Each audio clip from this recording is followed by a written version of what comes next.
मैं स्वयं राजेश जी से भी मिला हूँ, बड़ी चर्चा हुई है इसमें। और वो चंडीगढ़ की बात आई, जैसे अब कह रहे हैं वीरपाल जी, चंडीगढ़ उन्होंने कहा कि आप आइए और अपनी बातों को उच्च स्तर पर रखेंगे, वो सब चल रहा है। लेकिन मेरा ये कहना है कि जब तक कोई विकल्प शेष है तब तक ही ये आपको आंदोलन थोड़ा ऐसा लग रहा है धीरे धीरे चल रहा है। जब हमें लगने लगा है अब कि विकल्प कोई बचा नहीं है, फिर जब विकल्प नहीं बचेगा तो फिर आंदोलन देखेंगे।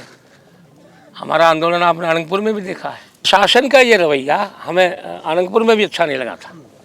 क्या आप किसी बड़े आंदोलन की प्रतीक्षा करेंगे? मेरा इन अभी नेताओं से, अपने नेताओं से इसमें भी कहना है कि किस बात की प्रतीक्षा कर रहे हैं। अगर आपको लगता है कि सरकार की कुछ नीतियों में बदलाव की आवश्यकता है और आज ये जो किसानों के विरुद्ध जाति दिख रही है, क्यों ना आप बदल देते इसको। If actually they are representing we people, we the farmers, why don't they get it change? किसका इंतजार कर रहे हैं? तो मेरा ये कहना है कि ये बड़ौली का आंदोलन अकेला बड़ौली का नहीं है, यार उस किसान का आंदोलन जो इन तथाकथित हुड्डा HSBP जैसे प्राधिकरणों के कारण पैदा हो रहा है। प्राधिकरण तो इसलिए अस्तित्व में आया था कि without profit, no loss no profit में बेच हम लोगों को आवास उपलब्ध कराएंगे। लेकिन ये तो प्रॉपर्टी डीलर बन गया है।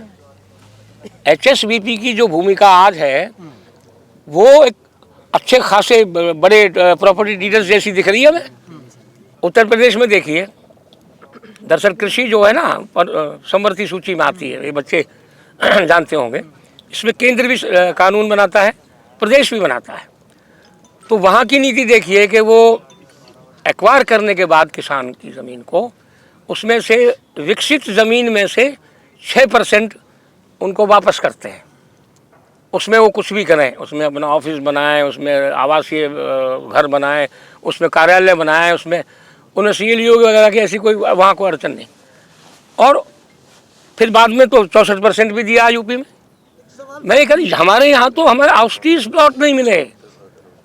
देखिए HSBP का गजब देखिए, इनकी के जो किसानों के आपने घोषित किए थे कि हम प्लॉट देंगे, 50-50 हज़ार रुपये जमा करा दिए, प्लॉट नहीं दिया, 50 हज़ार रुपये भी रख लिए।